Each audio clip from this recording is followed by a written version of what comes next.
हरमीत, आप मेरे को क्लास के बाद मैसेज करना। मैंने सुबह भी किया था कि तुम बात करें, बट आपने की नहीं। ठीक है, क्लास के बाद एक काम करना, या रुक जाना आप। ठीक है। हम्म।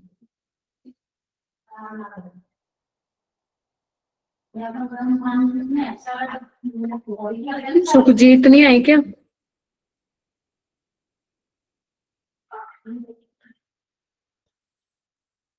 ठीक है बच्चों, रिजल्ट आपका बहुत ही पुअर है, बहुत पुअर है, बहुत पुअर।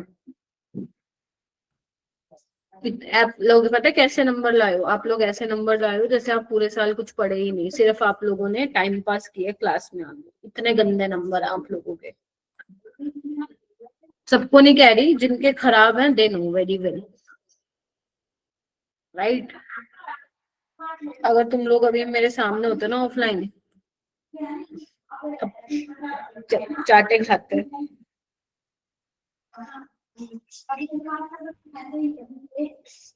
तुम लोग ने टाइम पास किया पूरे 6-7 महीने हमारे साथ।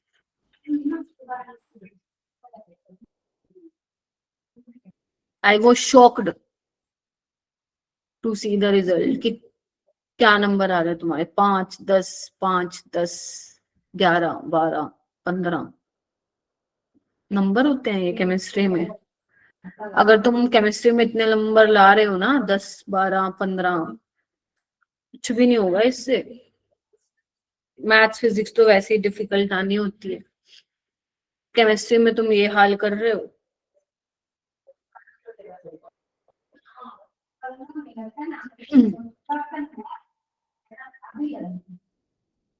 ये असाइनमेंट भेजने से कुछ नहीं होता है। आप लोग बिल्कुल नहीं पढ़ रहे हो भाई, तुम लोग बहुत गलत जा रहे हो। मैं सही बता रही हूँ, अगले साल कोई ड्रॉपर बैच नहीं रन होगा अवंती में। भाई तुम सोचो, चलो भाई ड्रॉपर बैच में आ जाते हैं। There will be no dropper batch next year.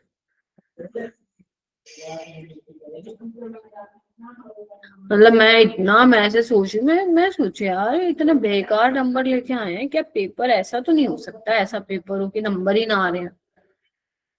हम्म। फिर मैंने पेपर देखा, मैंने कहा नहीं यार, इतना ऐसा तो नहीं बना हुआ पेपर की बच्चे सवाल ही नहीं बना पा रहे हैं। फिर तो मतलब तुम लोग अगर क्लास में भी बैठ के पढ़ते ना और कोई असाइनमेंट भी सोल्व ना करते पूरे साल, तब भी तुम्हारे ढंग के नंबर आ जाते 20+। फिर तुम्हें टीचर कुछ कह देता है तो तुम लोग बुरा मान जाते हो। हम्म। जो बच्चे लेट आ रहे हैं टाइम पे आया कीजिए, ठीक है।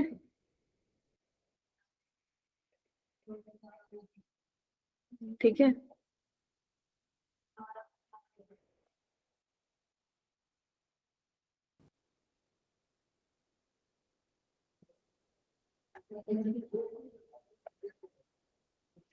1 मिनट रुको।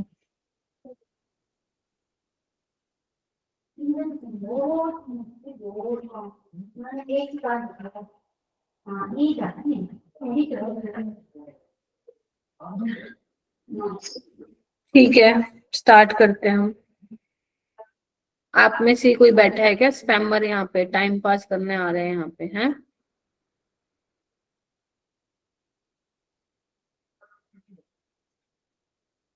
अंशिका, मैंने आपको मैसेज किया होगा ग्रुप पे, रिप्लाई कर देना।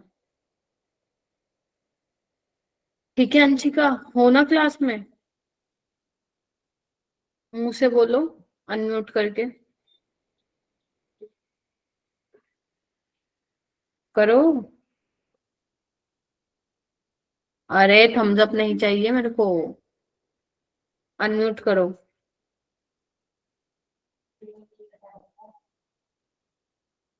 धनंजय है? Yes ma'am. ठीक है, वंशिका एक्चुअली स्पैमर थी, स्पैमर के नाम मैम आपको कैसे पता चला? पहले हो चुका है ऐसा, उसकी आईडी से ज्वाइन करता है कोई।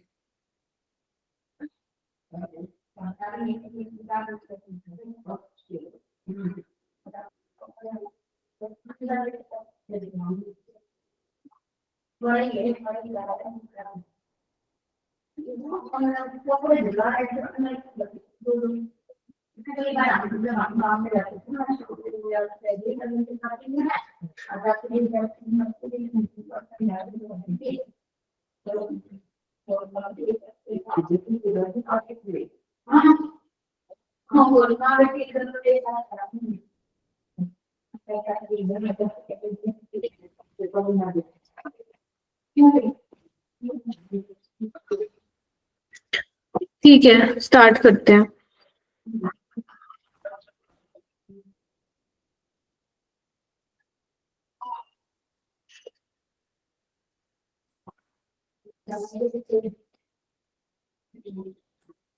फर्स्ट क्वेश्चन, क्वेश्चन नंबर 26 जो था तुम लोगों का, मैंने वो वाले क्वेश्चंस लिए हैं जो आपको करने थे, जो डिफिकल्ट हैं या जो चैप्टर आप लोगों ने नहीं पढ़े हुए हैं वो हम नहीं करेंगे या लास्ट में करेंगे उनको।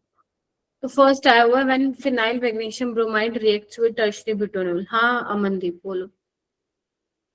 मैम बेंजीन की फॉर्मेशन होगी। क्यों? मैम क्योंकि ये Grignard reagent C6H5 from MgBr, ma'am जो माइनस वाला पोर्शन है मैम वो H प्लस पे अटैक करेगा एंड जो पॉजिटिव वाला है वो O नेगेटिव पे अटैक करेगा एंड देन बेंजीन एंड बाकी वाला पोर्शन सेपरेट हो जाएगा। कौन सी रिएक्शन है ये? Ma'am acid base reaction. ठीक है, एसिड बेस रिएक्शन होगी, यहाँ पे H प्लस ले लेगा। ग्रिग्नार्ड रिएजेंट वाली रिएक्शन बहुत इंपॉर्टेंट होती हैं, तो यहाँ पे अपने क्या बना लेगा, बेंजीन बना लेगा। तो इसका आंसर क्या आएगा, ऑप्शन नंबर ए। ठीक है, चलिए आइए नेक्स्ट चलते हैं। नेक्स्ट क्वेश्चन है 28 होगा तुम्हारे पेपर के हिसाब से। What will be the volume of O2 liberated at NTP by passing 5 ampere current, एक second, for 193 second through acidified water.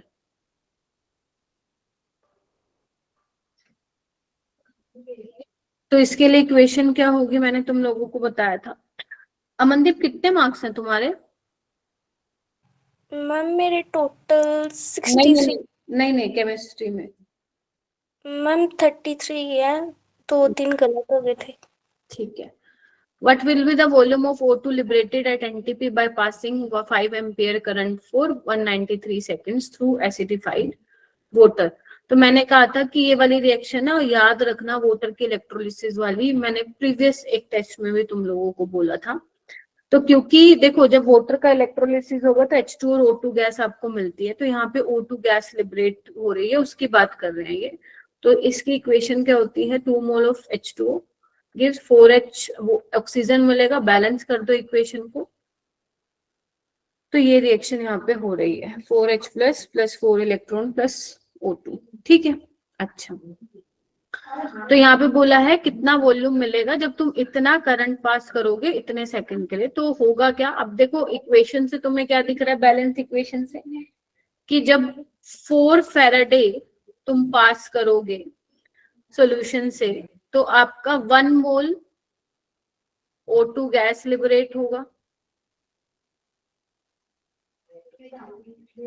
1 mole O2 gas का क्या मतलब है, कितने litre, 22.4 litre at NTP normal temperature pressure.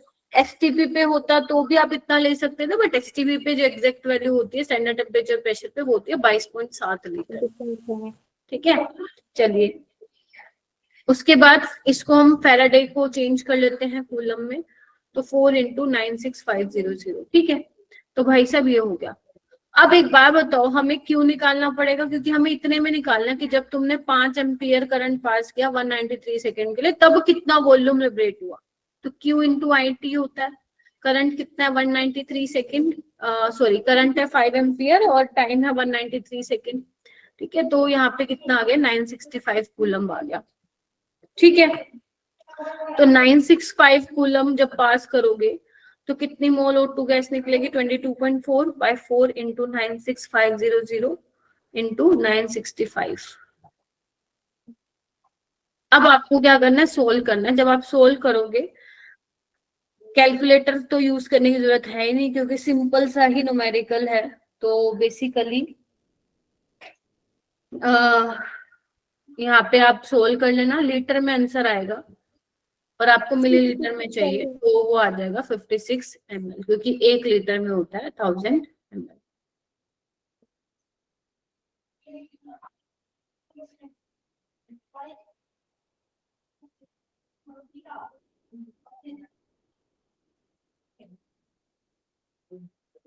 ठीक है, यस मैम।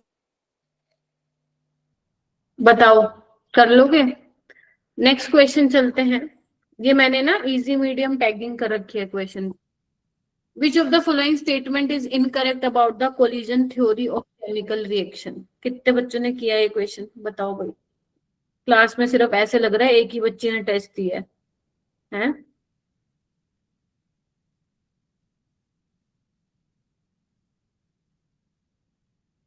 दो पलक है यहाँ पे। पलक M03 वाली कौन सी पलक है? मैम मैम ब्लू वाली, पर्पल वाली? मैम पर्पल वाली। पर्पल वाली। हाँ, क्या किया था तुमने पलक? मैंने डी किया था। क्या किया था? D option. मैम कौन? मैंने सी किया था। सी क्यों किया था तुमने? मैम क्योंकि जो कोलिजन ऑफ एटम और मॉलिक्यूल्स होते हैं मैम, वो sufficient threshold energy result product formation नहीं होती है ना मैम। तो ये तुमने सही पे लगाया गलत पे लगाया? गलत पूछा था ना?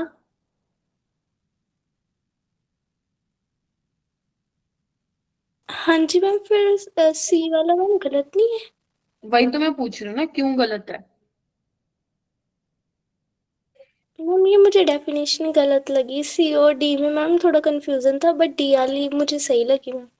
हाँ, तो तुक्का लगाया ना आपने। सो कोलिजन थ्योरी में कुछ पॉइंट्स लिखे थे हमने। तो कोलिजन थ्योरी में क्या था? एक तो वो था कि जो मॉलिक्यूल्स आपस में रिएक्ट करते हैं एटम्स, उनको उन्होंने हार्ड स्फीयर कंसिडर किया था, उनका स्ट्रक्चरल फीचर को इग्नोर किया था। ठीक है, अच्छा, मतलब उनके स्ट्रक्चर के बारे में बोला, डिस्कस नहीं किया था। सिंपल बोलते कि जितने मॉलिक्यूल्स हैं हार्ड स्फीयर की तरह कंसिडर कर लो। ये ठीक है, करेक्ट है। फिर कह रहे हैं number of effective collision determine the rate of reaction. देखो, मान लो 1000 कोलिजन हो रहे हैं, क्या सारे मॉलिक्यूल्स मान लो कोलिजन हो रहे हैं, क्या सारे प्रोडक्ट की फॉर्मेशन कर देंगे? क्या नहीं। उनमें से जो इफेक्टिव कोलिजन होता है, इफेक्टिव कोलिजन का क्या मतलब है? एक तो उनके पास सफिशिएंट अमाउंट ऑफ एनर्जी होनी चाहिए, दूसरा उनका जब मॉलिक्यूल आपस में कोलाइड करते हैं तो उनके पास क्या होना चाहिए? उनका प्रॉपर ओरिएंटेशन होना चाहिए, प्रॉपर ओरिएंटेशन होना चाहिए, उसी को यहाँ पे इफेक्टिव कोलिजन बोल रहे हैं। तो ये भी ठीक है। यहाँ पे कह रहा है कोलिजन ऑफ एटम और molecule possessing sufficient energy result in the product formation. तो ये आधी बात सही है।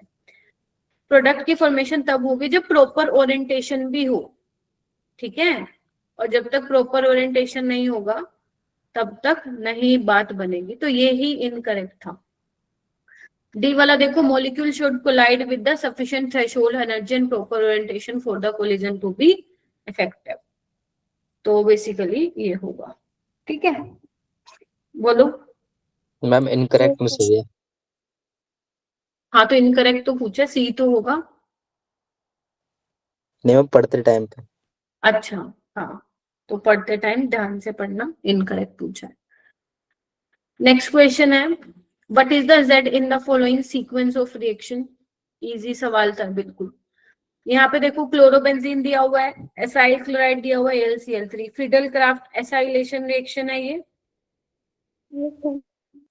दिव्या, आपने नहीं किया क्या ये क्वेश्चन?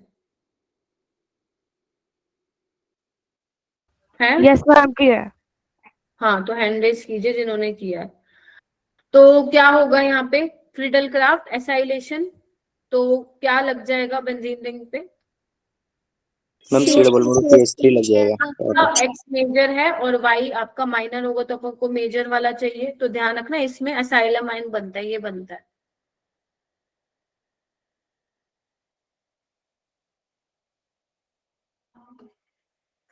इसका रेजोनेटिंग स्ट्रक्चर बना लो। तो बेसिकली यही जो है बेंजीन पे फिर अटैक करता है। ठीक है, उसके बाद है कौन सी रिएक्शन है ये जिंक मरकरी वाली? Ma'am Clemmensen. Clemmensen reduction. Yes, Clemmensen है। तो COCH3 चेंज हो जाएगा CH2CH3 में। तो आपसे Z पूछा था तो ऑप्शन डी क्या हो जाएगा, करेक्ट हो जाएगा। ठीक है, यस मैम। Yes ma'am. ठीक है।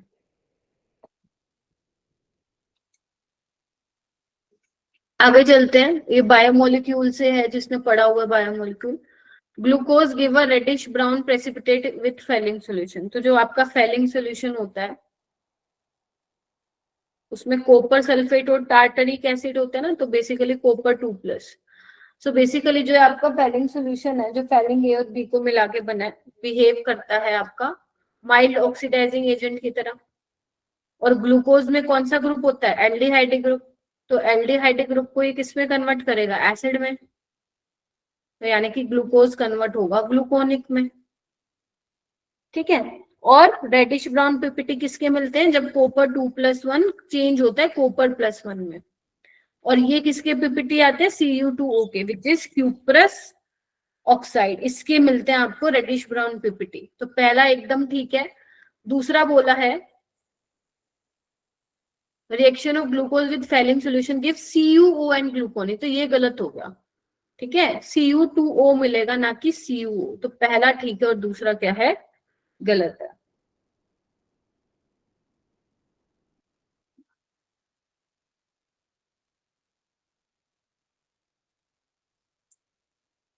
ठीक है, यस। Yes ma'am.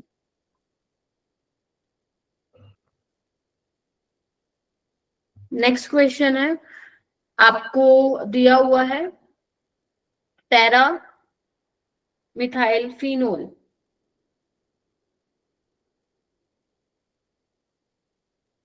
अमनदीप ने सारी कर दिए क्या सवाल? नहीं मैम, आपने इजी इजी वाले लाए हैं ना, तो इजी इजी किए थे।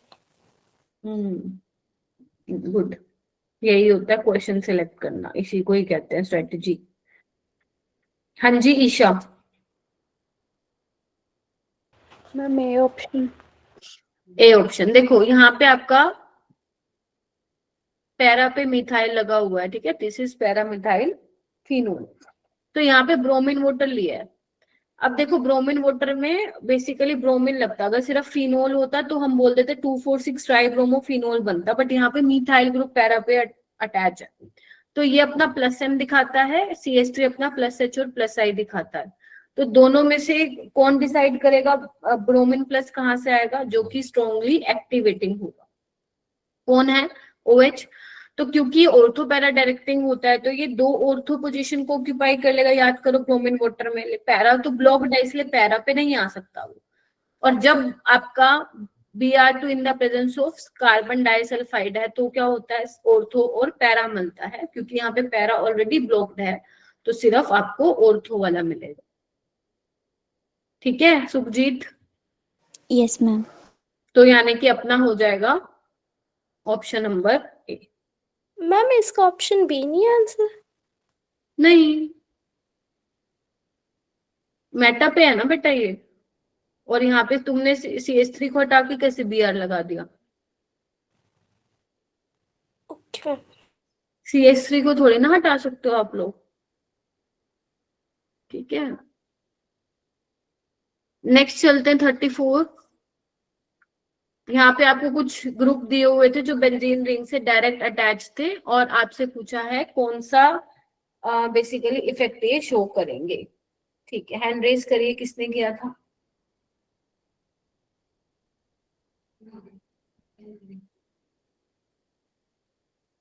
हाँ जी नैतिक, आप बताओ।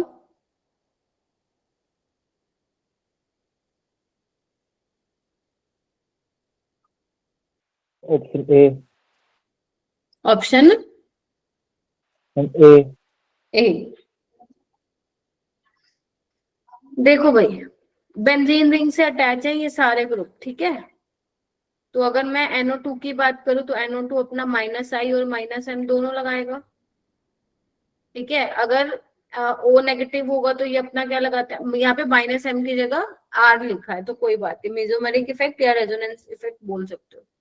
तो ये क्या लगाएगा, +I और +R।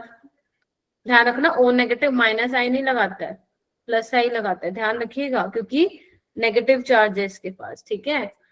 आ गया OCH3 मिथोक्सी ग्रुप, ये अपना +R लगाएगा क्योंकि ऑक्सीजन के पास इलेक्ट्रॉन डेंसिटी है, बेंजीन रिंग में देगा, और -I। CN -M -R और -I।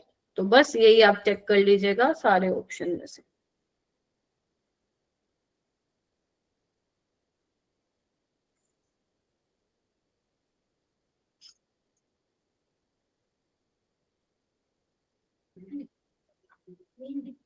मैम सी वाला दोबारा बताना एक बार। OCH3 वाला हाँ जी। देखो,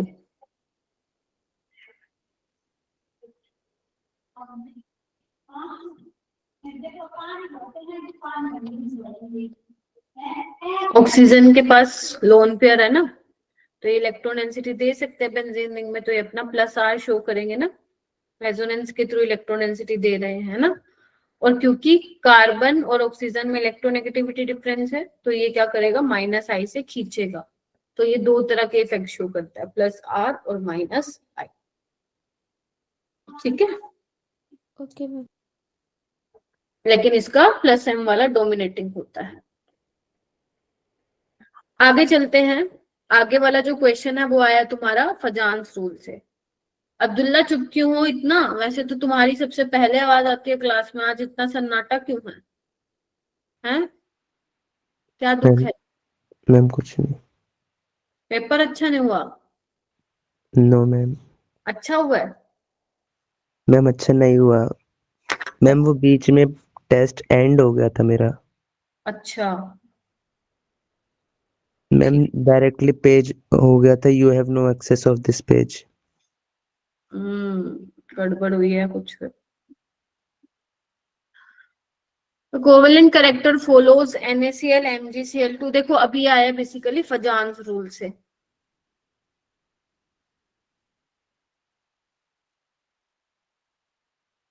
फजान्स रूल बेसिकली क्या बताता है,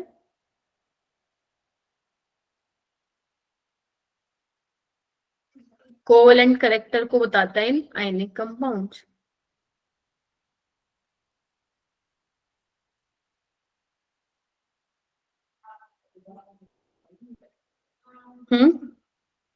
अच्छा,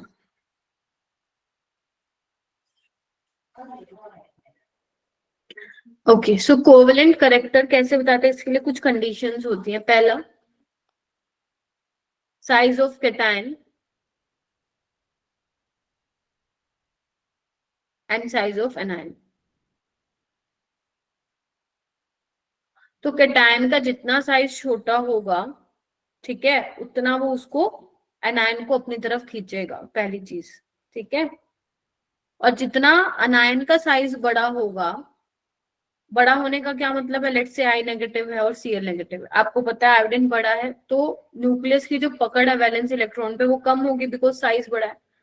तो ये क्या करेगा, जल्दी जल्दी भाग के जाएगा कैटायन की तरफ। क्यों? क्योंकि पकड़ कम है ना, उसकी होल्ड कम है उसके ऊपर, तो डिस्टोर्ट जल्दी होगा, डिस्टोर्शन जल्दी होगा। तो जितना कैटायन जल्दी अप्रोच करेगा अनायन को, जितना अनायन होना चाहेगा कि चल भाई मैं भी जाता हूँ, तो मिक्सिंग होगी। मिक्सिंग से क्या होगी, आपस में कोवेलेंट करेक्टर जनरेट होगा। बिकॉज कोवेलेंट कैसे आता है, कोवेलेंट बॉन्ड कैसे बनता है, म्यूचुअल शेयरिंग से तो बनता है। तो जितना ज्यादा मिक्सिंग होगी उतना ज्यादा कोवेलेंट करेक्टर आएगा। तो कैटायन का साइज छोटा होना चाहिए और अनायन का साइज का होना चाहिए ना, बड़ा होना चाहिए। केमिकल बॉन्डिंग में है ये टॉपिक, ठीक है। उसके अलावा नेक्स्ट जो फैक्टर है वो है चार्ज ऑन कैटायन एंड अनायन। तो जितना कैटायन पे चार्ज होगा उतना साइज उसका छोटा होगा, एनायन पे जितना ज्यादा चार्ज होगा वो उतना बड़ा होगा। यस और नो? क्योंकि कैटायन पे चार्ज, पॉजिटिव चार्ज जितना ज्यादा होगा तो उतना वो नेगेटिव को खींचेगा, क्या कहते हो? और जितना नेगेटिव चार्ज ज्यादा होगा तो मतलब क्या होगा, साइज में बड़ा होने वाला है, वो उतना जल्दी खींचा चला जाएगा। तो ये दोनों याद होने चाहिए। तो इसीलिए अगर ये कंडीशन है तो यहाँ पे फिर आप बोल सकते हो, इसके बेसिस पे तुम बता सकते हो कोवेलेंट करेक्टर। तो जैसे तुम्हें यहाँ पे दिख रहा है NaC, अगर मान लो दोनों फैक्टर लग रहे हैं, साइज भी लग रहा है चार्ज भी लग रहा है, तो चार्ज वाला जो फैक्टर होता है वो क्या होता है बेटा, डोमिनेटिंग होता है। ठीक है, उसको पहले हम प्रायोरिटी देते हैं फिर। ठीक है, जैसे ए वाला देखो LiCl है, BeCl, तो एक बार बताओ, लिथियम और बेरिलियम ग्रुप 2 में आता है। याद करो, लीना ने की रब से फरियाद, बेटा मांगे कार से। तो बेरिलियम का साइज छोटा होता है कैटायन का, देखो सब में क्लोरीन क्लोरीन है ना, तो बेरिलियम का साइज छोटा है, तो अगर छोटा है तो पहले यही आना चाहिए ना, तो ये वैसे गलत ही है। ठीक है, उसके बाद देखो लिथियम, इधर देखो मैग्नीशियम कहाँ आता है, बेरिलियम के नीचे, और सोडियम यहाँ पे। तो ये तो ठीक है, Mg का ज्यादा होगा सोडियम से, लेकिन व्हाट अबाउट लिथियम और magnesium? Down the group size बढ़ता है, लेफ्ट टू राइट घटता है, लेकिन यहाँ पे देखो MgCl2, Mg में +2 का चार्ज है, लिथियम पे +1, तो कौन जीतेगा? MgCl2। LiCl, क्योंकि देखो इन दोनों को कैसे किया, Na का साइज बड़ा है कैटायन का, तभी वो पीछे आया। इन दोनों को कैसे किया, चार्ज के बेसिस पे। बेरिलियम और मैग्नीशियम को किस लिए किया, साइज के बेसिस पे।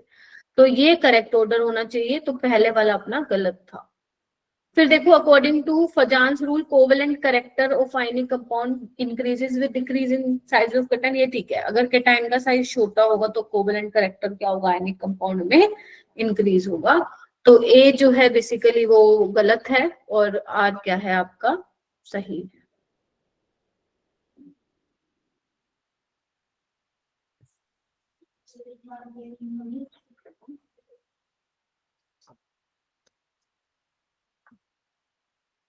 ठीक है,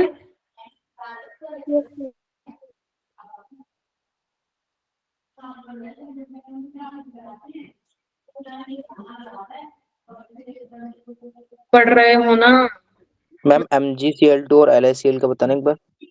बेटा? MgCl2 में मैग्नीशियम पे +2 का चार्ज है, और Yes, ma'am. LiCl में लिथियम पे +1 का है, तो चार्ज वाला फैक्टर डोमिनेटिंग होता है, अगर मान लो साइज और चार्ज में तुम फंस जाओ। ओके ठीक है, चलो आगे चलते हैं, ये वाला क्वेश्चन देखते हैं।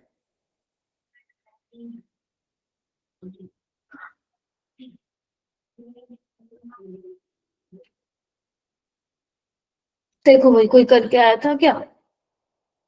Yes ma'am. क्या किया था Dhananjay?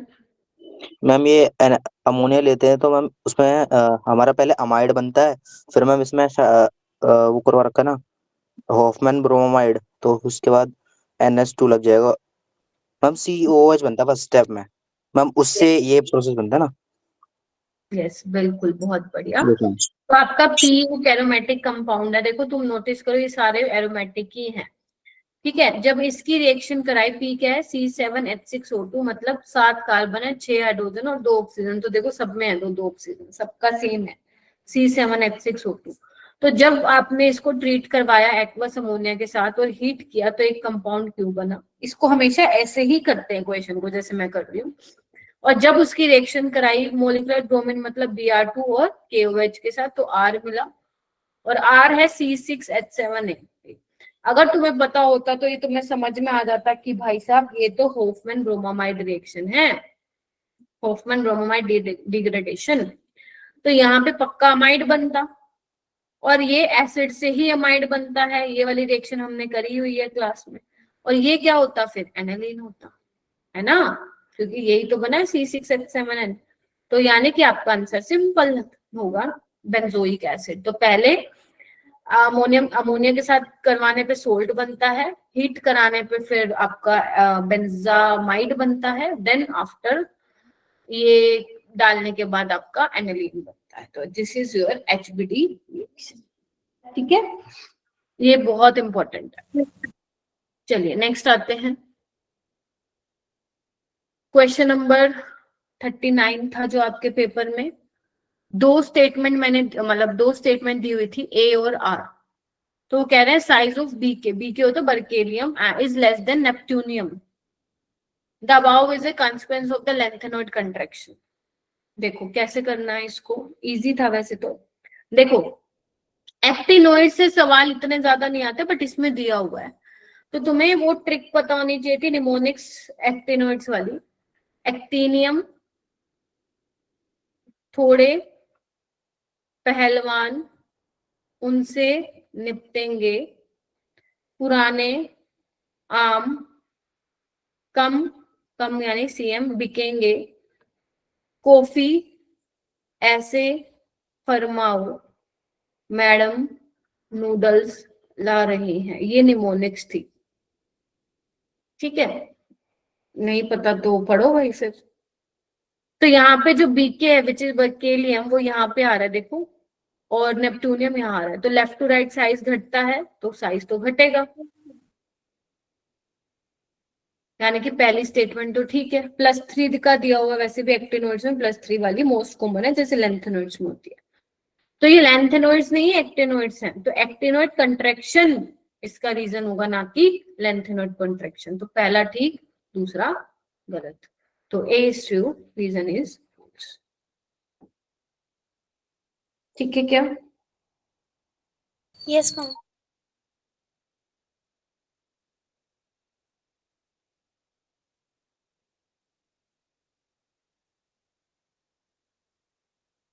Next question, reagent based सवाल था ये भी, PCC, ethylene glycol, Grignard reagent, sodium borohydride, वहां से सवाल था ये। तो आपको डी बताना था क्या बनेगा। तो पीसीसी क्या करता है, PCC is a mild oxidising agent जो प्राइमरी अल्कोहल को एल्डिहाइड में बदलता है, सेकेंडरी अल्कोहल को कीटोन में बदलता है, और टर्शरी के साथ नो रिएक्शन। तो यहाँ पे देखो जो हमारा ए बनेगा वो क्या है, दिस इज सेकेंडरी अल्कोहल तो कीटोन बनेगा, और ये आपका एल्डिहाइड बन जाएगा क्योंकि प्राइमरी था, तो ए तो ये बन गया। उसके बाद है इथाइलिन ग्लाइकोल। इथाइलिन ग्लाइकोल क्या करता है, प्रोटेक्शन करता है, जिसको नहीं पता पढ़ लो। इथाइलिन ग्लाइकोल वैसे एक शायद हो सकता है किसी एक बैच में ना बताया हो, बट बताया था मेरे ख्याल से।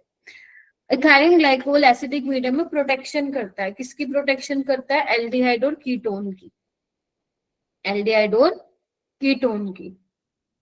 सो अब यहाँ पे देखो एक ही इक्विवेलेंट है, मतलब दोनों में से एक ही की करेगा, तो उसकी करेगा जो ज्यादा रिएक्टिव होगा, और हमें पता है एल्डिहाइड ज्यादा रिएक्टिव होता है। तो बेसिकली क्या करता है ये मैं थोड़ा सा बता देती हूँ। जैसे मान लो ये है ना तुम्हारे पास, और इस तरीके से, तो बेसिकली यहाँ से H2O निकल जाता है, देख रहे हो सारे बच्चे। तो क्या बन जाता है देखो,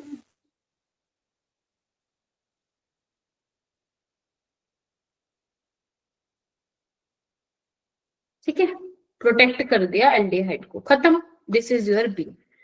उसके बाद डाला है ग्रिग्नार्ड रिएजेंट। ग्रिग्नार्ड रिएजेंट अब देखो ये तो इस पे तो रिएक्ट करेगा नहीं, बचा क्या, कीटोन। कीटोन पे कैसे करेगा आपको पता ही है, अल्कोहल बना देगा, तो क्या लग जाएगा, मिथाइल और OH आ जाएगा। और ध्यान रखो हाइड्रोलिसिस, हाइड्रोलिसिस में O नेगेटिव OH बन गया है। साथ ही साथ बेटा जब आप हाइड्रोलिसिस कराते हो एसिडिक मीडियम में, ये वापस से खुल जाता है, जैसा पहले था ना एल्डिहाइड वैसा ही बन जाएगा दोबारा।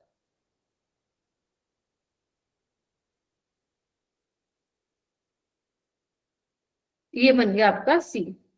अब डाला आपने सोडियम बोरोहाइड्राइड, तो आपको पता ही है एल्डिहाइड को किसमें चेंज कर देगा वो, अल्कोहल में।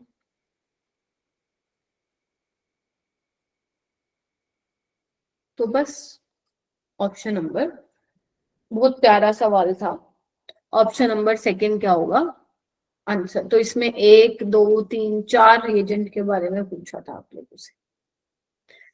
तो एक्सेस में डाला है पीसीसी, इसका मतलब ये नहीं है कि वो एसिड में कन्वर्ट कर देगा, पीसीसी अल्कोहल को एल्डिहाइड तक ही रोक देगा, एसिड में कन्वर्ट नहीं करेगा, ठीक है। Yes ma'am. चलिए अपनी क्लास कब तक होती है, 8:45? Yes ma'am. Yes ma'am. अच्छा 7:30 होती है, ठीक है, अभी तो आधा घंटा हुआ। नेक्स्ट सवाल आते हैं जो कि आपके पेपर में था, which is 42। Among the following, which of the following isoelectronic ions has lowest ionization energy? आसान था ये सवाल अपना, किस किसने किया है, just want to know. Abdullah, Navjot, Dhananjay, Amandeep, Naitik, very good. Kritika, श्रुति, ठीक है, सुहानी, हर्षित। कृतिका कैसे किया?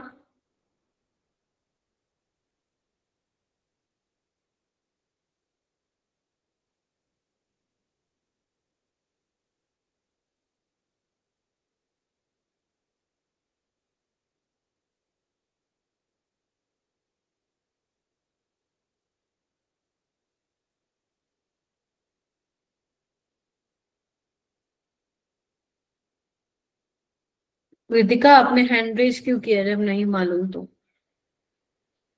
मैम मैंने ये इलेक्ट्रॉन के मतलब इसमें कितने इलेक्ट्रिक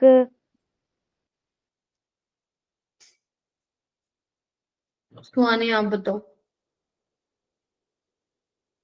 जो आयोनाइजेशन एनर्जी होती है वो इन्वर्सली प्रोपोर्शनल होती है साइज के, तो मैम S2 माइनस का मैम साइज ज्यादा है तो इसलिए आयोनाइजेशन एनर्जी लोएस्ट होगी सर। ठीक है, सब आइसो इलेक्ट्रॉनिक स्पीसीज है, देखो सब में 18 इलेक्ट्रॉन है, दिख रहा है सबको। ऑल स्पीसीज हैव 18 इलेक्ट्रॉन्स, ठीक है। और आप लोगों को पता है जितना ज्यादा नेगेटिव चार्ज होगा उतना साइज ज्यादा होगा, जितना पॉजिटिव चार्ज ज्यादा होगा उतना साइज छोटा होगा। तो सबसे ज्यादा सल्फाइड का, फिर क्लोराइड का, फिर पोटेशियम और लास्ट में कैल्शियम।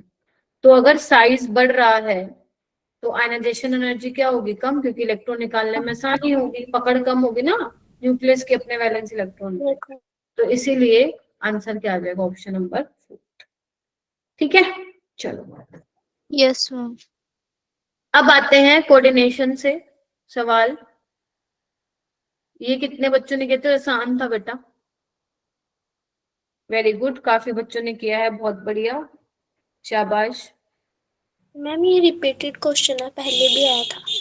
अच्छी बात है, हाँ तो ठीक है। सुहानी तुमने नहीं किया? किया था। करो ना फिर हाथ खड़ा, जिन्होंने किया था हैंड रेज करो ना। कृतिका, ध्रुवी कुछ किया था कि नहीं किया था? खाली पेपर छोड़ के आए थे। आकाश कहाँ पे है भाई?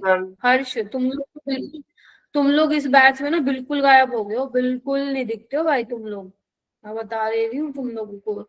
अभी आज कितने, कौन सा दिन है अपने क्रैश कोर्स का? 6th डे है ना? Yes ma'am. अभी 11 जनवरी तक लगनी है क्लासेस, पूरा 1 महीना और। ऐसे गायब हो जाओगे तो कैसे चलेगा भाई काम? तो कौन से टाइप का आइसोमेरिज्म दिखाएगा देखो भाई।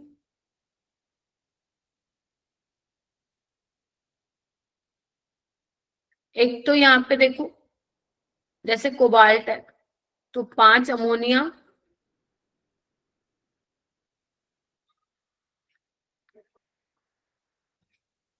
NO2 नाइट्रोजन से लिंक हो सकता है और एक बार ऑक्सीजन से, क्या कहते हो? तो एक तो लिंकेज आइसोमेरिज्म दिखाएगा। उसके अलावा आयनाइजेशन भी दिखा सकते हैं, एक बार NO2 यहाँ पे बाहर आ जाएगा और NO3 अंदर चला जाएगा, देखो ऐसे, है ना? यस। कोऑर्डिनेशन नंबर चेंज नहीं होना चाहिए, पता चले दोनों नाइट्रेट अंदर लेके आ गए। तो आयनाइजेशन भी दिखाएगा और लिंकेज भी, कोऑर्डिनेशन नहीं दिखा सकता। और ऑप्टिकल आइसोमेरिज्म भी, जो Ma5B टाइप के कॉम्प्लेक्स होते हैं वो नहीं दिखाते, मैंने बताया भी था। तो ये इसका आंसर आ जाएगा 2nd और 3rd, यानी कि ऑप्शन नंबर A, ठीक है। Yes ma'am. Yes ma'am. तो इसको, हाँ इसको ऐसे करना है।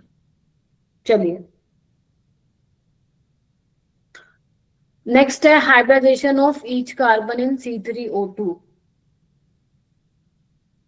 तो अब C3O2 होता कैसे है, सारे कार्बन लाइन में लगा दो, डबल ऑक्सीजन लगा दो, ठीक है, यहाँ पे डबल बॉन्ड, यहाँ पे double bond, double bond, valency पूरी करनी है तुम्हें। This is C3O2। अब कार्बन की एब्रेजेशन चेक करनी है। हाँ हर्ष क्या करके आए? मैम sp लगा के आया था। sp। तो ये कार्बन यहाँ पे इसके पड़ोसी में देखो हाउ मेनी सिग्मा बॉन्ड, 2, तो ये sp होगा। इस कार्बन के पड़ोसी में 2 सिग्मा बॉन्ड, sp होगा। इस कार्बन के पड़ोसी में 2 सिग्मा बॉन्ड, तो sp होगा।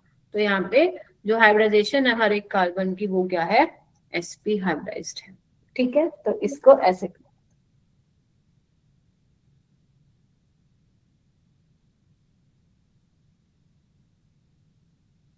चलो आगे चलते हैं।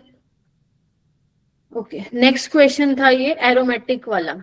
एरोमेटिक वाला जिसने नहीं पढ़ा है जीओसी में, मैंने कहा था लेक्चर्स देख लेना, बहुत इंपॉर्टेंट है। अगर तुमने नहीं करा है तो समझ लो तुम 4 नंबर का क्वेश्चन गवा रहे हो अपने हाथ से, क्योंकि एरोमेटिसिटी से सवाल आता है। हालांकि थोड़ा डिफिकल्ट सेट किया हुआ है, बट एरोमेटिसिटी से सवाल आता ही आता है। डिफिकल्ट सिर्फ इस वजह से है, अगर ये नहीं पता था, बाकी आसान है। सबसे पहले देखो, मैंने तुम्हें बताया था एरोमेटिक के लिए तुम्हारा कंपाउंड साइक्लिक होना चाहिए, कंजुगेशन होनी चाहिए पूरे कंपाउंड में, और नंबर ऑफ हक्कल रूल को फॉलो करना चाहिए, या फिर मैंने तुम्हें बोला था काउंट कर लो odd number of pi bond. अगर odd number of pi bond है 1 3 5 7 एरोमेटिक होगा। नेगेटिव के नाम का 1 पाई बॉन्ड कंसिडर करोगे, लोन पेयर के नाम का 1 पाई बॉन्ड कंसिडर करोगे। तो यहाँ पे देखो साइक्लिक है, रेजोनेंस है और 3 पाई बॉन्ड है, तो दिस इज एरोमेटिक। यहाँ पे देखो साइक्लिक है, कंजुगेशन है, दिख रहा है सबको? Yes ma'am. ऐसे देखो,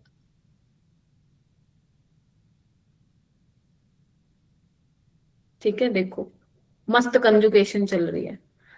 ठीक है, सो पाई बॉन्ड कितने, 1 2 3 4, नेगेटिव के नाम का 1 5, तो ये भी यहाँ पे देखो, ये भी देखो कंजुगेशन में है सारा, साइक्लिक में how many pi bond 1 2, lone pair के नाम का 1, तो ये भी एरोमेटिक है।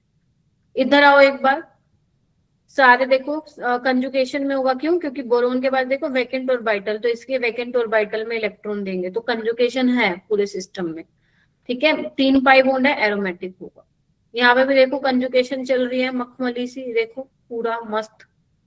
How many pi bond 1 2 3 4, lone pair के नाम का 1, तो टोटल 5, तो ये भी एरोमेटिक। तो ये तो है। अब ये देखो है क्या, इसको हम बोलते हैं, ये बेंजीन जैसा दिख रहा है ना तुम लोगों को, क्यों? इधर आओ, देखो यहाँ पे बोरोन के पास वैकेंट ऑर्बिटल है, क्योंकि बेचारा के पास क्या है, 6 इलेक्ट्रॉन है, ऑक्टेट कंप्लीट नहीं है सब में। देखो बोरोन के पास खाली जगह है, और नाइट्रोजन के पास देने के लिए इलेक्ट्रॉन, तो वो देगा ना, बोलो क्या कहते हो, देगा। Yes ma'am. तो ये कुछ ऐसा दिखता है, कोऑर्डिनेट बॉन्ड बनाता है, इसको हम बोलते हैं इनऑर्गेनिक बेंजीन, क्योंकि बेंजीन जैसा दिखता है लेकिन यहाँ पे बोरोन और नाइट्रोजन है, देखो ऐसे ऐसे ऐसे, हम इसको बोलते हैं इनऑर्गेनिक बेंजीन। ठीक है, क्योंकि यहाँ पे कार्बन हाइड्रोजन, कार्बन के अलावा इनऑर्गेनिक के एलिमेंट्स है, जैसे नाइट्रोजन, बोरेन, तो ये भी एरोमेटिक होता है। तो यानी कि इसमें सारे के सारे 6 के 6 क्या है तुम्हारे, एरोमेटिक है। तो एरोमेटिसिटी बहुत बहुत इंपॉर्टेंट है। तुम जितने यहाँ पे 55-56 बच्चे बैठे हो, किसी ना किसी को अपनी शिफ्ट में देखने को जरूर मिलेगा एरोमेटिसिटी से सवाल। ठीक है, 4 नंबर का हो जाएंगे तुम लोगों के। चलो नेक्स्ट क्वेश्चन पे आते हैं। मैम उसका फाइनल आंसर कितना था? बेटा 6 था। ठीक है, सारे ऑल आर एरोमेटिक। ये वाला क्वेश्चन अभी मैंने सॉल्यूशन का एक और लेना ना तुम्हारा चैप्टर, और तुम्हारा और क्लास, तो उसमें मैंने डाला है, मतलब डाला था, तो बेसिकली PYQ ही है तुम्हारा। तो देखो ये क्या कहता है, बहुत बहुत अच्छा सवाल है और आराम से हो जाएगा, और बहुत इंपॉर्टेंट मैं बोलूंगी इसको। ऐसे क्वेश्चन पॉपुलर है तुम्हारे JEE में। आपको बोल रहा है कि एक डाइल्यूट सॉल्यूशन है जिसमें जो नॉन वोलेटाइल सोल्यूट है उसका जो मास है वो 2.5 ग्राम है, और उसको डिसोल्व किया गया है 100 ग्राम पानी में। ठीक है, और जब इतने ग्राम को पानी में डिसोल्व किया है तो जो बॉइलिंग पॉइंट एलिवेट हुआ है, एलिवेशन इन बॉइलिंग पॉइंट, वो है 2 डिग्री सेल्सियस। ठीक है, सोल्यूट की कंसंट्रेशन कम है सोलवेंट से, यानी कि हम मान के चल लेते हैं number of moles of solute less than a number of moles of solvent. ठीक है, आपको सॉल्यूशन का वेपर प्रेशर बताना है, यानी कि इन्होंने दो कोलिगेटिव प्रॉपर्टी को मिक्स करके सवाल दिया। कौन कौन सा? एक तो एलिवेशन इन बॉइलिंग पॉइंट और वेपर प्रेशर RLVP वाला। ठीक है, तो आपको पता हम क्या कर सकते हैं बेटा, देखो इधर आओ, हमारे पास जो relative lowering of vapour pressure का वो होता है फॉर्मूला, वो ये होता है P not minus PS। P not is the pure solvent का vapour pressure, PS is the solution का वेपर प्रेशर, और P नोट या वही प्योर सॉल्वेंट। हम क्या करते हैं, given mass of solute by molar mass of solute, given mass of solvent into molar mass of solvent, यही करते हैं। एक बार बताओ, अगर मैं ऊपर 1000 से मल्टीप्लाई और नीचे 1000 से डिवाइड कर दूं तो मैथमेटिकली तो कोई चेंज नहीं आएगा। अब तुम बताओ मोलैलिटी क्या होती है? मोलैलिटी होती है ma'am mole of solute by mass of solvent in kg, और number of moles of solute को क्या लिख सकती हूँ मैं? Mass of solute, molar mass of solute, क्या कहते हो? Yes ma'am. यस और ma'am. Mass of solvent in kg. लेकिन हमारे पास मास ऑफ सोल्वेंट 100 ग्राम है, तो मतलब 1000 से ऊपर मल्टीप्लाई होगा। तो एक बार बताओ, मास of solute, molar mass of solute, mass of सोल्वेंट और ऊपर 1000 से मल्टीप्लाई, तो ये वाली क्या चीज मेरी मोलैलिटी बन जाएगी, जिसपे मैंने ब्लू वाला सर्कल किया है। सर्कल तो नहीं है, जिसपे मैंने ब्लू हाईलाइट किया है। तो मेरे पास जो फॉर्मूला बन के आएगा वो आएगा ये, molality into molecular weight of solvent. पानी का मोलिकुलर मास क्या होता है? 18/1000। यस और नो? Yes ma'am. कहाँ से निकालूं मैम? निकाल लो, डेल्टा टीबी क्या होता है? I इंटू के बी इंटू एम। I1 होगा बिकॉज नॉन वोलेटाइल है, तो मोलैलिटी हो जाएगी डेल्टा टीबी बाय के बी, कितना देगा? 0.76। तो ये तुम यहाँ पे पुट कर दोगे, यस और नो? अब नोट क्या है, प्योर सोलवेंट का वेपर प्रेशर कितना दिया हुआ, दे तो नहीं रखा, तो mm में कितना मानते हो तुम? 760 mmHg, क्योंकि उसमें निकालना है बाय 760। निकल जाएगा, सवाल हो जाएगा। Yes ma'am. बस तुम्हें कैलकुलेशन करो, कैलकुलेशन ट्रस्ट में बिल्कुल भी मुश्किल नहीं है। इसका मैंने इसको सॉल्व भी किया था, इसका आता आंसर 724, और मैंने बिना कैलकुलेटर के ही किया था इसको सॉल्व। तो 724 इज द फाइनल आंसर। देख रहे हो? तो बेसिकली इसने क्या किया, दो कोलिगेटिव प्रॉपर्टी को मिला के क्वेश्चन को फ्रेम किया है, और ऐसे क्वेश्चन पेपर में आते रहते हैं। हो जाएगा मैम Yes, 760 कहाँ से निकाला आपने? क्या बेटा? 760 कहाँ से लाया? बेटा प्योर वाटर का जो सॉल्वेंट का वेपर प्रेशर होता है दैट इज 760 mmHg, वो आपको Yes. याद होना चाहिए। ठीक है, चलिए आइए, नहीं दे रखा है तो आपको ये 760 लेना है, राइट? चलो, उसके बाद बात आती है ये वाला question, what is the atomic number of last member of 7th period? Last 1 118, group number 18 होता है इसका, लास्ट दो डिजिट हम देखते हैं, ओगेनसन, OG।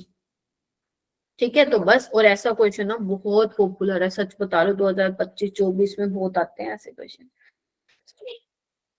ठीक है, तो 118 इसका क्या होगा करेक्ट। तो ये ऐसे क्वेश्चन है, कितने हैं? 1 2 3 4 5 6 7 8 9 10 11 12 13 14 15 16 17 ऐसे क्वेश्चन थे जो बेसिकली मैं बहुत बढ़िया तरीके से डिस्कस कराना चाहती थी इनको। ये 17 क्वेश्चन ऐसे थे जो आप 12th के लगा लो, 12th के थे इसमें मोस्टली नोटिस किया है। 11th के जो थे वो ऐसे वाले इंपॉर्टेंट चैप्टर से थे जो आपको पढ़ना है, जैसे केमिकल बॉन्डिंग। तो केमिकल बॉन्डिंग में आप 5 टॉपिक तो बिल्कुल लीव ही नहीं कर सकते। कौन से? वीबीटी, सॉरी वीबीटी कह रही हूँ, कोऑर्डिनेशन में कहाँ घुस गई मैं, VSCPR, वैसे तो उसमें भी होता है VBT, hybridisation, dipole movement, MOT,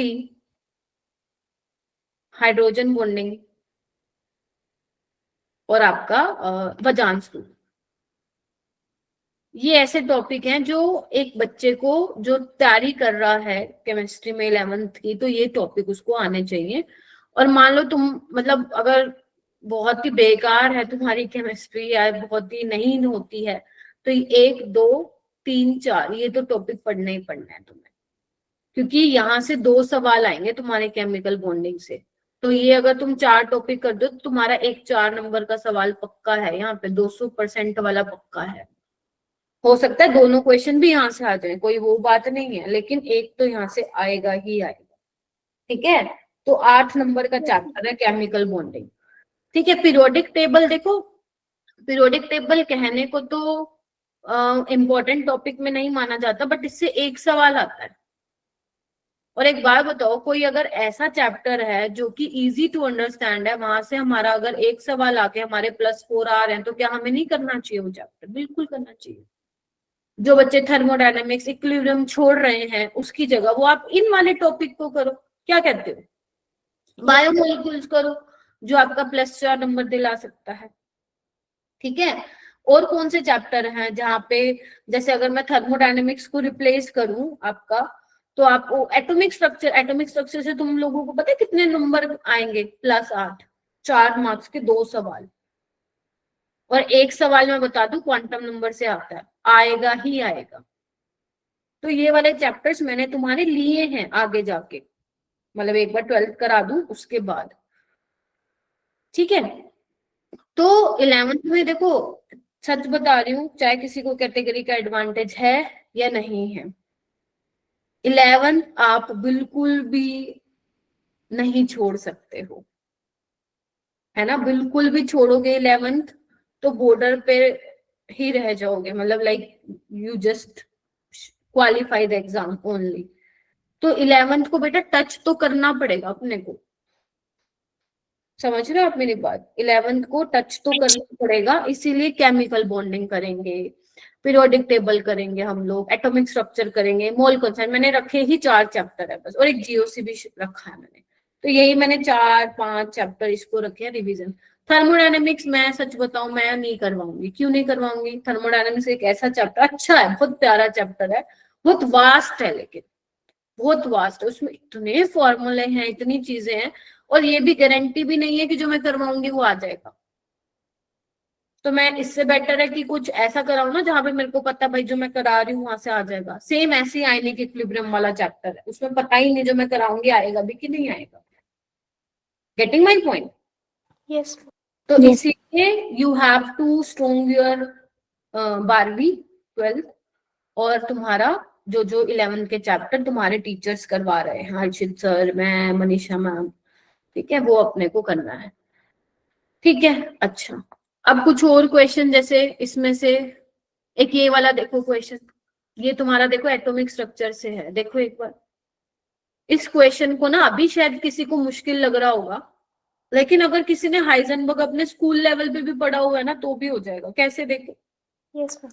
uncertainty in velocity of 2 particle A and B 0.05 and 0.02 meter per second। अरे यार, mass of B 5 times of mass of A आपको निकालना, रेशियो निकालना है। तो हमें पता है हाइजेनबर्ग के according delta x into delta p position into momentum की अनसर्टेनिटी होती है किसके इक्वल? h/4 pi. h तो greater than equal to, but numerical निकालने के लिए हम इक्वल टू लिखते हैं। तो डेल्टा p क्या होगा? Momentum mass into velocity. हाँ मैम, आपको क्या चाहिए? डेल्टा x है ना, तो इसको अलग निकाल लो, बाकी जो नहीं चाहिए नीचे कर लो। ठीक है, ma डेल्टा va। ऐसे ही डेल्टा x भी h/4 पाई mb डेल्टा vb। क्या कहते हो? ये सारा कैंसिल ही हो गया। और मास ऑफ b कितना है? 5 times of mass of a। बस निकल नहीं जाएगा तुम्हें? निकाल लो।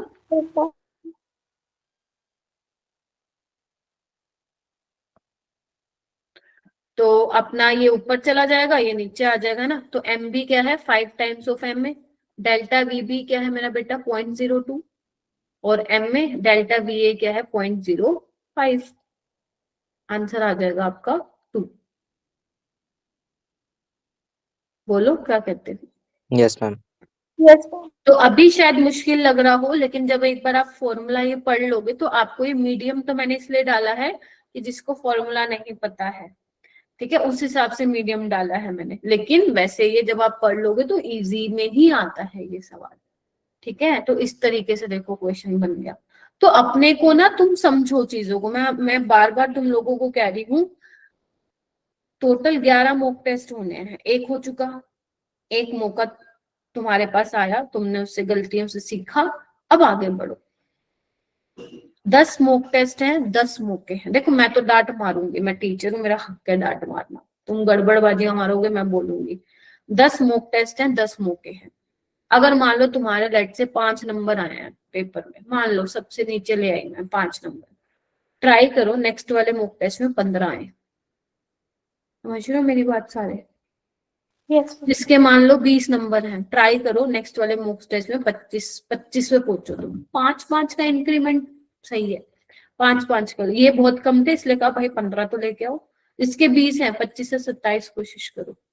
जिसके 30 हैं वो 30 तो रहना ही चाहिए, ट्राई करो बढ़ाने का स्कोर। तो ये ध्यान रखना, समझ रहे हो? जिनके 5, 10, 11 नंबर हैं, ट्राई करो नेक्स्ट टेस्ट में 10 नंबर का ट्राई करो, बड़े स्कोर, है ना? बढ़ना चाहिए, कम ना जाना, बढ़ना चाहिए, कम पे मत जाना। और वो कब बढ़ेगा? जब तुम लोग रिवीजन करोगे, प्रैक्टिस करोगे, रिवीजन प्रैक्टिस, रिवीजन प्रैक्टिस। इस टाइम पे मैं सच बता रही हूँ, स्कूल से छुट्टियां लेना चालू करो, मेडिकल दे दो, कह रही हूँ मैं, ठीक है? अब जैसे तुम्हारा देखो, थर्सडे को तुम्हारा पेपर है, कई बच्चों के स्कूल में पेपर भी है शायद, है ना, इस दिन थर्सडे को, है ना, दिल्ली वालों के स्कूल में, ठीक है, वो देखो वो तो अलग केस है बच्चों। थर्सडे को जब नहीं होगा paper, try to take a day off, सुबह पढ़ो मस्त, उठ जाओ सुबह 9 से 12, और हाँ 9 से 12, 2 से 5 के बीच में पेपर देने का ट्राई किया करो, क्योंकि जो आपको पता है जो जेई की शिफ्ट होगी वो इसी के बीच में होगी, 9 से 12 और 2 से 5। मैं तो प्रेफर करूंगी कि आप यही दो, सुबह उठ जाओ 6 बजे, रिवीजन करो 3 घंटा मस्त, और पेपर दो, और 2 घंटे सो जाओ पेपर देके आराम से, फोन वोन बंद करके, फिर उठो। एनालिसिस तो कर नहीं पाओगे उस दिन, बिकॉज आपके पास कोई टेस्ट रिपोर्ट नहीं आता। मान रहे हो कि नहीं मान रहे हो? आपके पास पूरा दिन खाली है, तुम अपना रिवीजन कर लो। यही फायदा होता है जब हम सुबह नहीं पढ़ जाते, क्योंकि अगर तुम मान लो सुबह पढ़ रहे हो ना, तो तुम पढ़ोगे पढ़ोगे फिर 5 बजे बैठोगे टेस्ट दिन, तो तुम्हारा पूरा दिन खत्म है। मतलब फिर तुम जब रात को सोगे ना, तो हमने सोचा अरे आज मैंने सिर्फ टेस्ट ही दिया, और तो मैं क्या ही कर रहा था। समझ रहे हो? क्योंकि तुम बेसिकली जल्दी जल्दी टेस्ट की तैयारी कर रहे हो ना, सुबह से प्रॉपर बैठ के रिवीजन तो नहीं कर रहे हो ना किसी एक पर्टिकुलर चैप्टर की, हाँ या ना? Yes ma'am. तो इसलिए सुबह देने का ट्राई करो पेपर, ताकि तुम्हारे पास 2 घंटे अगर तुम रेस्ट भी कर लोगे तो तुम्हारे पास पूरा दिन बचेगा पढ़ने के लिए, तो वो ज्यादा प्रोडक्टिव होगा, ठीक है बेटा? इस बार नहीं है ये रिव्यू वाला ना ऑप्शन, ठीक है? वो एक बार तुमने टेस्ट को एंड कर दिया, वो फिर एंड ही हो गया, फिर उसको दोबारा खोल के नहीं देख पाओगे। समझ रहे हो? तो ना थोड़ा सा स्ट्रेटेजी, और मैं सच बता रही हूँ, अगर तुमने पूरे साल मेरे से पढ़ाई की है तो यार कर लोगे तुम, लेकिन तुम ना, तुम्हारा या तो पढ़ने का तरीका ठीक नहीं है, तुम पढ़ लोगे। देखो ऐसा बुरा हाल नहीं होगा कि भाई तुम लोग 7 से 10 नंबर पे अटक जाओगे, यार कुछ तो लाओ, है ना? 15, 20 पे जाओ, 20 से 25 पे जाओ, ये नंबर आ जाएंगे, अगर तुम अभी इस पे हो ना आ जाएंगे, लेकिन वो मेहनत से आएंगे। अच्छे से पढ़ाई करो। देखो कहाँ गड़बड़ की है, तुमने 12th तो पढ़ी है ना मेरे से, ऐसा तो है नहीं 12वीं नहीं पढ़ी, तो 12th पढ़ी है, तो देखना जो ये वाले क्वेश्चन है 50 और इससे पहले, देखना कि क्यों नहीं हुए हमसे क्वेश्चन, क्योंकि बेटा जेईई ऐसा ही आएगा पेपर।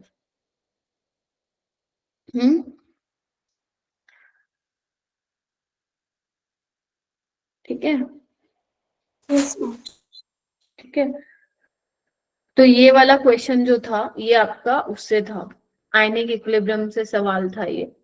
पढ़ा है किसी ने आयनिक इक्विलिब्रियम यहाँ पे इस पूरी क्लास में? मैम स्कूल में पढ़ा था। स्कूल में पढ़ा था, बाकी किसी ने पढ़ा है? हाँ जी। इसमें पहले पढ़ा था। लिखा हुआ है, मीडियम लिखा हुआ है। देखो किसी ने अगर आयनिक इक्विलिब्रियम नहीं पढ़ा हुआ है तो पहले इसको टच मत करिएगा, अगर अपने पास टाइम होगा तो मैं आयनिक इक्विलिब्रियम करा दूंगी, बट मेरे को रिस्की लगता है क्योंकि जिसने कभी पढ़ा नहीं ना, कोई फायदा नहीं है सिर्फ फॉर्मूला करा दूं और आ जाए। आप समझ रहे हो, ये चैप्टर इतना अपने आप में इतना खूबसूरत है ना, इसको समझ के करोगे तो ही आएगा। तो अगर आपने आयनिक इक्विलिब्रियम अभी नहीं किया है, या जैसे देखो ये थर्मो का सवाल है, ये वाला कहाँ गया, ये वाला, तो अगर किसी ने आयनिक इक्विलिब्रियम को थर्मो नहीं किया है, अपने 11th में किया था, तो अभी के लिए इसको मत हाथ लगाओ। Better to do some other chapters जो आपको आते हैं और जहां से आपको नंबर मिलेंगे। समझ रहे हो मेरी बात? एक ये Yes. वाला क्वेश्चन देख लो, देखो ये मोल कॉन्सेप्ट से रिलेटेड है। मोल कॉन्सेप्ट बोल दो, रिडॉक्स बोल दो। आपको बोला गया 0.14 ग्राम सोडियम बाइकार्बोनेट टैबलेट को ऐड किया गया है टू न्यूट्रलाइज इतना 5 ml of 0.1 normality HCl produce in stomach of man. ठीक है, मतलब जो बेसिकली पेट में एसिडिटी बनती है, तो उसमें हमने क्या किया, अगर हम बेस ले लेते हैं तो वो न्यूट्रलाइज कर देता है हमारी एसिडिटी को। तो 0.14 ग्राम सोडियम बाइकार्बोनेट की टैबलेट ऐड किए हैं। ठीक है, कितने HCl को न्यूट्रलाइज करने के लिए? 5 ml ऑफ 0.1 नॉर्मल जो कि प्रोड्यूस हुआ है हमारे स्टमक में। Is that clear? तो वो कह रहा है परसेंटेज प्योरिटी कितनी होगी, जो ये तुमने सोडियम बाइकार्बोनेट की टैबलेट ली है उसकी प्योरिटी कितनी है। तो जैसे हम नॉर्मल परसेंटेज निकालते हैं ना, कैसे निकालते हैं, 100 नंबर का पेपर है उसमें 80 आए, तो ऐसी परसेंटेज प्योरिटी कैसे निकालते हैं? टोटल मास कितना है सैंपल का, यानी कि इम्प्योर सैंपल का मास, और उसमें से प्योर सैंपल का मास कितना है ना, इनटू 100। गेटिंग माय पॉइंट और नोट? अब टोटल मास कितना है सैंपल का, बताओ भाई, कितने की टैबलेट यूज किया? 0.14। अब हमारे पास ये नहीं है, प्योर सैंपल का मास निकालना, तो कैसे निकालोगे? देखो एक बार, सोडियम बाइकार्बोनेट जब HCl के साथ रिएक्ट करेगा तो क्या मिलेगा हमें? NaCl, नमक, और H2CO3 जो आगे टूट जाएगा CO2 में। ठीक है, अच्छा, तो यहाँ पे देखो HCl के कितने मिली मोल्स है, कितने मोल्स है? देखो यहाँ पे एक और चीज आती है अपने पास कि नॉर्मेलिटी क्या होती है, मैंने तुम्हें इलेक्ट्रो में बताई थी। नॉर्मेलिटी क्या होती है? मोलैरिटी, देखो भागने की लगी रहती है, मोलैरिटी इनटू एन फैक्टर। तो एक बार बताओ, HCl में एन फैक्टर 1 है, बिकॉज एक ही H प्लस देगा, तो 0.1 नॉर्मेलिटी को मैं 0.1 मोलर भी लिख सकती हूँ। अरे भाग लो जिसको भागना है, तुम लोगों को भागने की लगी रहती है, पता नहीं आते ही क्यों क्लास में। तो अगर मैं मोलैरिटी इनटू वॉल्यूम को मल्टीप्लाई करूं तो मेरे पास मोल्स आ जाएंगे, Yes, ma'am. मिली मोल्स आएंगे, क्योंकि मिलीलीटर में तो 0.5 मिली मोल और 1 मिली मोल में 10⁻³ मोल होते हैं, तो ये मेरे पास मोल हो गए। ठीक है, तो बेसिकली इतने मोल्स को न्यूट्रलाइज किया, ये प्रोड्यूस हुए हैं HCl में। ठीक है, चलो ठीक है, तो एक बार बताओ, 1 मोल HCl के लिए 1 मोल सोडियम बाइकार्बोनेट चाहिए, तो इतने मोल्स के लिए कितना बाइकार्बोनेट चाहिए मैम? इतना ही तो चाहिए, यस और नो? Yes, ma'am. तो बस मास कितना चाहिए सोडियम बाइकार्बोनेट का, फिर इसको मोलर मास से मल्टीप्लाई कर दो, इसका मोलर मास आएगा 84। जब तुम निकालोगे 23, हाइड्रोजन का 1, कार्बन का 12, ऑक्सीजन का 16, तो इसको तुम मल्टीप्लाई करोगे तो ये आएगा 42 इंटू 10⁻³ तो ये वो सोडियम कार्बोनेट है, सोडियम बाइकार्बोनेट है, जो कि हमें क्या बता रहा है? ये प्योर सैंपल का मास है, क्योंकि देखो HCl इतना प्रोड्यूस हो रहा है। ध्यान रखना, प्योरिटी रिएक्ट करती है, इम्प्योरिटी रिएक्ट नहीं करती, लिख लो वहीं पे। प्योरिटी रिएक्ट करती है, इम्प्योरिटी नहीं करती है। ठीक है जी, does not react. Is that clear? क्योंकि सैंपल में प्योरिटी भी होगी, इम्प्योरिटी भी होगी, प्योर तो है नहीं। तो अगर कोई 5 ml 0.1 नॉर्मल HCl प्रोड्यूस हो रहा है, तो उसको प्योर सोडियम बाइकार्बोनेट ने न्यूट्रलाइज किया होगा, ये सुनो। और कितना आया वो? 42 इंटू 10⁻³ तो प्योर सैंपल का मास कितना है? बोलो क्या कहते हो? आ जाएगा आंसर? सिंपल है ये तो।